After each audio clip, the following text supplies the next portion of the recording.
Thank you for waiting patiently and also for remaining here in this room through the course of the morning on such a beautiful day. This is our last session before our lunch break. We will be transitioning the room over for lunch preparation, so at the end of this session I'm going to ask you to move out into the lounge. Certainly the terrace is open. And I can't think of a better way to lead us into the lunch hour and to wrap up the morning than to talk about the love affair that's lasted for as long as Thomson and Reuters and Bloomberg and S&P and others have kept track. And that is, of course, the M&A relationship between the United Kingdom and the United States. In today's session, we'll talk about what differentiates the UK and US M&A market from other international markets, what unites, what divides. We'll talk about the key drivers for US and UK M&A activity in 2015, and amongst them, the trends that will affect M&A going forward. Of course, we have to talk about the election. It's on the tips of the tongues of anyone that's involved in our industry in the kingdom. And what could the outcomes be, and what do they mean for M&A? So I'd like you to join me, please, in welcoming a veteran deal maker, the chairman of Winchester Capital, Ceasar Anquillare, to lead this important discussion about transatlantic deal making. Ceasar? Thank you, David. I'm looking about the room. I should say, good morning, my lords, ladies, and gentlemen. It's my honor to welcome you to this panel session. My name is Ceasar Anquillare. I'm the chairman and chief executive of Winchester Capital. We've been asked to focus on transatlantic, particularly the US and the UK. It's with great pleasure that I'm here, as our firm was founded by former Ambassador Averil Harriman, our late ambassador who served Britain and served America bravely for many years, and his wife, Pamela Digby Harriman. What I'd like to do is also commence with a quote, because the blood of the Churchill family flowed in the veins of our company. I think it was Sir Winston Churchill who said, "The Americans and the British are one people, only separated by a common language." We find that still speaks today, but Churchill also had incredible confidence in America when he said, "You can always count on the American people to do the right thing," after, of course, they've tried everything else. I want to also take a moment to introduce our panel to you. We have a panel of experts, including two Winchesterites, but starting from my left is Jeremy DePeters, who will give us a brief statistical overview on the special relationship. Jeremy is Managing Director of Winchester. We have the pleasure of welcoming Jayne Rosefield, who is a partner with the Brunswick Group. Jayne has worked extensively on the Cadbury transaction, which to this day is the hallmark transaction of over $23 billion, which took place with the acquisition of Cadbury by Kraft back in 2010. Steve Johnson is with us. Steve is a principal of Wilbur Ross. We all know the name of Wilbur Ross and the great success that he's enjoyed both with Virgin Money and the Bank of Ireland on the other side of the Atlantic. Steve is now chairman of the holding company, which is publicly traded on the London Stock Exchange, that is been announced to be actively seeking acquisitions. Bob Stefanowski is an old friend, classmate, and enjoyed an incredible career as chief financial officer of UBS Investment Bank. Bob is also a noted author and author of the book Making M&A Happen. So we're very pleased that he's taken time with us. He's now chief executive of one of Lone Star's most prominent companies and is well-grounded in M&A and private equity, especially on both sides of the Atlantic. And Mike Vincent, who is executive director of Winchester in London. Mike actually led the creation of one of the UK's largest growing SPACs. It was originally capitalized with £3 million, made a series of acquisitions with Lord Ashcroft's sponsorship, and after a period of 3 years grew it to over $110 million. With that, I'd like Jeremy to commence and just give us a quick statistical summary as to the state of the union. Good morning, everyone. I'm going to just take a few minutes and give you a quick statistical overview of the transaction relationship between the U.S. and U.K. I know we want to get to the panel discussion. Some of the highlights of the cross-border U.S.-U.K. relationship are over $1 trillion, or 1.1 trillion of total M&A deal flow in just the last 15 years between 2000 and 2014. 2014 was actually one of the best years for mid-market M&A between the U.S. and U.K. with $21.6 billion across 107 transactions, and this was higher than 2013 with only $17.6 billion. The mid-market only accounts for about 16% of total value, but 32% of actual deal volume. So in deal count, it's a very large piece of the U.S.-U.K. M&A relationship. Sectors have been fairly consistent over a number of years, but they consistently are consumer discretionary, information technology, industrials, healthcare, and financials. Since 2008, we've witnessed a very strong increase in both deal flow and deal volume and value for the mid-market. It's actually increasing both in value and volume, while the total M&A market is actually down in value, but up only slightly in volume. So we're seeing less mega deals and more mid-market transactions take place. And as you can see in the last bullet here, those transactions are up 28% to a total of about $14.3 billion annually. Move to the next slide. Just very quickly, the total M&A deal volume, you can see, is down about 30% in value, but up slightly in deal volume. So again, that points to smaller transactions, but more of them. If we look at the next slide, which basically breaks down US buyers of UK targets and UK buyers of US targets, very interestingly, it's actually very even. It's almost 50% US, 50% UK, with the UK being obviously a smaller economy. That's quite astonishing that they're making so many investments into the United States. Some of the largest deals, just to go along with that, are, as Ceasar said, the acquisition of Cadbury by Kraft, which is now Mondelez. Also, Alliance Boots by KKR was $21 billion. Thomson Reuters was acquired by Thomson Reuters Corporation. They acquired the UK business for $18 billion. And Pfizer's acquisition, or Johnson & Johnson's acquisition of Pfizer for $16 billion. On the other side of the Atlantic, U.S. targets acquired by UK buyers. The largest was Atlantic Company by BP for $34.6 billion. That was done in 2000. Virgin Media Inc., which is the U.S. company, acquired by Liberty Global for $24.8 billion. And Best Foods was acquired by Unilever for $23. So I think it's very interesting that you see that UK companies are actually acquiring more larger US businesses than the other way around. And I'll just end with a quick overview of industries. As you can see across total industries, again, the number one industries are consumer discretionary, financials, healthcare, information technology, and industrials. And they interestingly flip-flop between UK, US, and across mid-market. You can take a look at these slides for further data. Thank you. I'd now like to open the panel up to questions, asking each panelist to comment on the question. If there's a follow-on question from the audience, happy to entertain that as well. We have approximately 20 minutes. First question to the panel. And this, I think, is a quintessential one. What really differentiates the UK-US M&A market from other international markets? What unites us and what divides us? And Steve, just going down here, do you have any thoughts on that, particularly as you're looking at acquisitions currently? Sure. And I assume this is working. Everybody can hear me, but if not, just somebody in the back raise their hand and I'll yell. From the standpoint of what I've been doing, and a lot of our work cross-border of late has been on the financial services side. So whether that be some of the banks that we've been looking at across Europe, but predominantly some of the strength and some of the largest transactions we've done were in the UK with Virgin Money and with Bank of Ireland in Ireland just recently as well.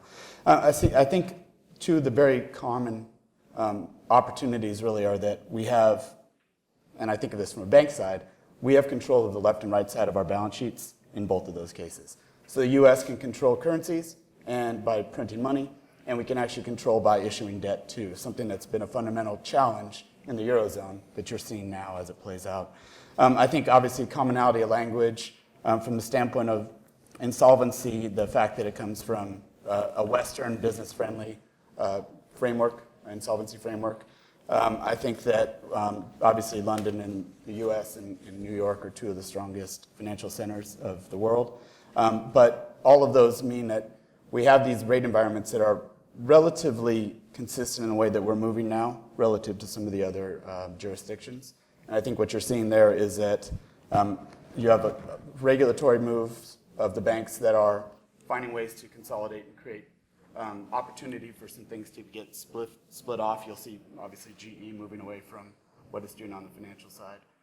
It's creating opportunities for us in the small markets in that you have larger transactions and larger banks that are spinning off assets and looking at the specialty lending base, and I'll get a little bit more into that later. But I think it really creates an interesting opportunity where our markets are more unified in the way we think about currency and debt issuance, and that provides a little bit of a buoyancy that some of the other markets won't have. Thank you, Steve. Jayne, you particularly, together with Winchester, worked on the Cadbury transaction. What are your thoughts? Yeah, I think a lot is made about the similarities between our two great nations, and whether that's cultural similarities or even just language. And I think one of the things that we work with companies a lot, especially US companies looking to acquire UK targets, is don't overplay that. So whether it's something as superficial as stylistic language, in the case of Kraft buying Cadbury, one of Kraft's taglines was "make every day delicious." Now trying to sell that to a UK, rather cynical UK market is pretty tough, right? Every deal, every press release, every investor presentation had the tagline "make every day delicious." So when you're starting to talk about valuation messaging and metrics and why the combined company will be more compelling than the standalone strategy, you've sort of almost lost the battle by going in with something like that. So just language, don't overplay the similarities in language. And then I think the biggest difference that we've found, and that continues to be a challenge, is the regulatory environment. So most of the people in this room know that after Kraft's acquisition of Cadbury, that actually led to a change in really a fundamental change in the UK M&A landscape and the way in which the takeover panel regulates potential acquirers, and has made it incredibly difficult, certainly for hostile takeovers in that market. So that's one of the challenges we're seeing. We saw with Pfizer AstraZeneca last year as well, this idea of the 28-day put up or shut up to have to make from point of leak, and leak can be anything in the UK rather than in the US where you can actually hold your ground. Any perceived leak forces that, triggers that 28-day put up or shut up period. So the need to actually be able to be much more front-footed, to have a much more campaign-style-like approach, and to sell the investment rationale and the accompanying issues to a much broader array of stakeholders, whether it's political, regulators, unions, employees. So you really have to truly understand the UK landscape rather than, approach it on the basis that we have so many similarities. Great. Well, thank you. As an expert in financial communications, well delivered. Thank you. Bob? Yeah, Jayne actually stole some of my thunder, but I would say the same thing. It's culture and regulation. I lived in the UK for about 7 years, and I've got 3 daughters. We sent them to a British school, and it was quite different from my high school years. The skirts had to be down to here. The headmistress walked in the room, everybody stood up and curtsied. And now my daughter is out at University of California, Berkeley. She's in the clothing optional dorm, which I'll leave it to your imagination. But very, very different culture. I'm an American, so I'm direct to begin with, and I'm a direct American. So I find that you'll be in a meeting in the UK, and there's kind of the elephant in the room that no one wants to speak about. So I think that directness is difficult to get used to. And then from a regulatory perspective, I run a consumer lending company right now with a big presence in the UK, and it's principles-based. The principle is treat the customer fairly. Well, I want to do that. I want to build a company that's socially responsible and treat the customer fairly. As an American, I'm used to hear the 8 rules that you need to follow to the nth degree to be compliant. Over there are no rules. It's conceptual. So trying to deal with that uncertainty, particularly in a culture that's very different from ours, is a challenge. Thank you, Bob. Mike? Yeah, man. Well, just thinking about acquisitions more from the UK perspective. When you're sat in London, it's much easier as a London-based operation to extend your product range and your business westwards to America, ironically, than it is into somewhere like France. So we sit there in London, and if you built up a public company or a large private company, and you want to extend further, your first focus tends to be to the west, out to the US and to a lesser extent Canada, where culturally and in terms of language, it's easier for us to do deals than in mainland Europe. English people don't speak foreign languages at all well, and fortunately a lot of continental Europe has taken on English as its business language, but it's still much easier for us to look westwards and do deals over here. Thank you, Mike. I think what's also interesting about our special relationship is the dimension of it. We have a handout, which you're welcome to pick up, but it's interesting when you look at the military and the economic alliance. The Royal Navy and the U.S. Navy have an active fleet of 356 ships. The Navy of the Republic of China and Russia, if you total them up, is about 591 ships.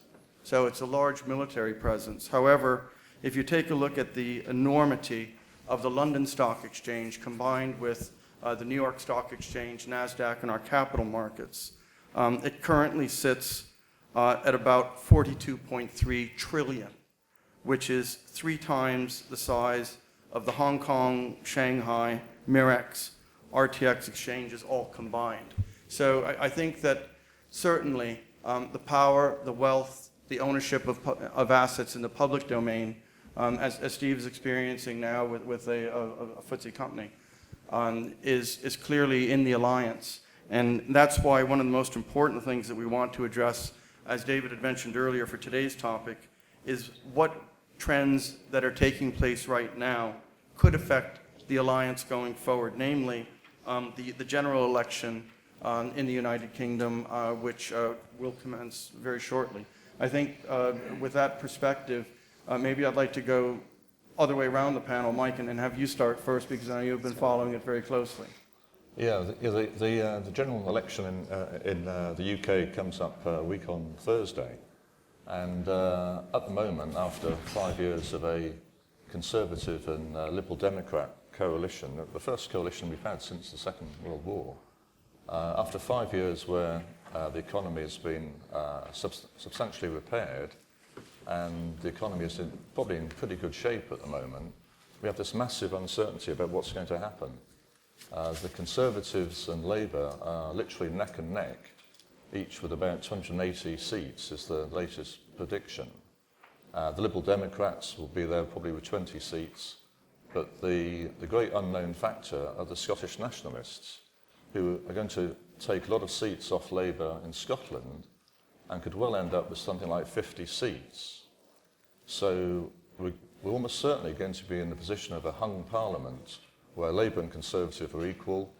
David Cameron will probably have the first chance at forming a government, but if he can't build a coalition, then almost certainly we'll go to a Labour government backed by the SNP.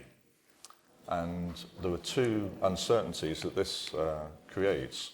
One is the SNP does favour a lot of government expenditure, which will not be good for the economy, and the Labour Party in general tends to be a high taxation party, and it's not as business friendly as the Conservatives.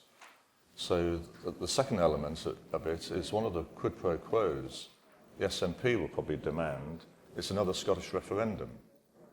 So just at the time when Europe and so on is getting bigger, we'll have the ironic position of possibly the Scot Nats going again for a referendum on independence, which is going to make business slightly uncertain over the next few years. The momentum at the moment will make things fine for 2015, 2016, but probably towards the end of the next Parliament, and it would probably be a 5-year Parliament, there could be a lot of uncertainty as we go into 17, 18, 19. Well, as is in all politics. Bob, are you thinking of running for Prime Minister? Well, I'm not an expert on this. I've got a very good friend who is, but I don't think you can underestimate the SNP. I don't think anybody thought they'd get that close to the independence vote. They got very close. The Conservatives came in at the end and did some things to get it back, which you could argue were either right or wrong. Strangely enough, they're the smallest party, but they're going to have, in a lot of ways, the most influence. I thought Sturgeon had come out and said she wasn't going to hold a referendum, but I could be wrong on that. But if you look at the FT, you don't see Cameron on the front page of the FT every day. You see Nicola Sturgeon, which is interesting. Did she say she was going to have a? Or I thought she said she was not. No, she hasn't ruled it out. She hasn't ruled it out. Okay. Jayne? Yeah, I mean, I think almost irrespective of who wins, what is interesting is how politicized cross-border M&A has become, and especially, I think, US, UK, and I mean, that always happens with the backdrop of a general election. People are looking for, it's a lightning rod for people's campaigning. I mean, that was the backdrop for Kraft Cadbury in 2010. We're seeing it again. We saw it obviously with Pfizer, AstraZeneca, but even seeing the Conservative Party, who are the least interventionist, are feeling the need to make comments about that. I mean, recently, I think it was actually yesterday, Cameron came out and said that BP should be considered a national interest company and something that we should protect against foreign takeover. And Miliband said that if Labour wins, he is going to look at introducing a new national economic interest test. So the potential for further reforms to the takeover panel, which could make it even tougher for foreign takeovers, I think is a very real possibility, irrespective of the outcome of the election.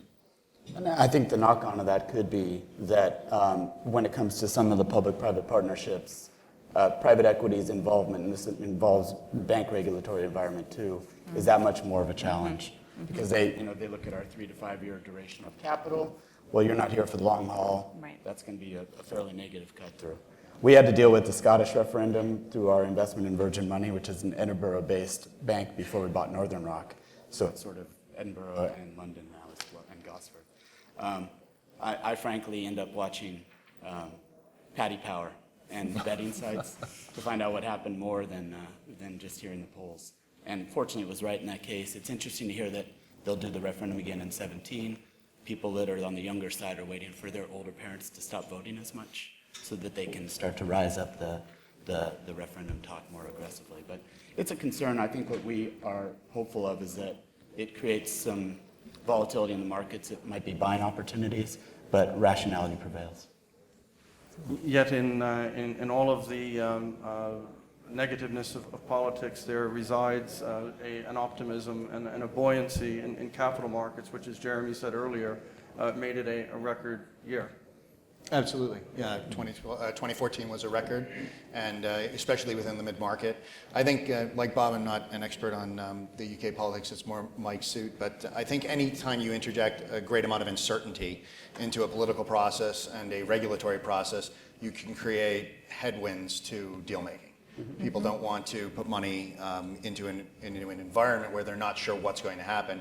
We saw that happen in the United States with Obamacare and how the rules were going to come out and how that was going to affect business.